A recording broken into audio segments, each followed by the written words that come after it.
మిత్రులందరికీ నమస్కారం.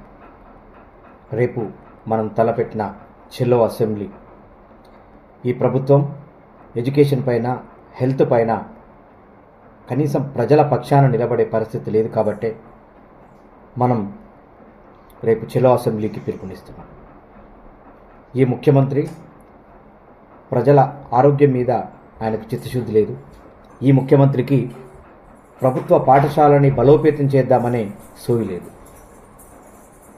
ఏవైనా కూడా ప్రైవేట్ హాస్పిటల్స్ బలోపేతం చేయాలి, ప్రైవేట్ కళాశాలలు, ప్రైవేట్ స్కూల్స్ని ఇనాగ్రేట్ చేయాలి.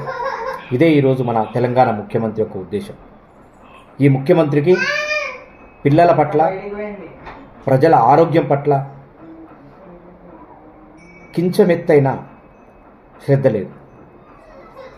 ఈరోజు తెలంగాణ ప్రభుత్వాన్ని ఏర్పాటు చేసినప్పుడు కళ్ళబొల్లి మాటలతో ప్రజలందరినీ కూడా మభ్యపెట్టి ఈరోజు ఓట్లు వేసుకున్న తర్వాత అదే ప్రజల్ని ఈరోజు 2.5 సంవత్సరాలుగా ఇబ్బంది పెడుతున్నాడు ఈ కాంగ్రెస్ ముఖ్యమంత్రి రేవంత్ రెడ్డి.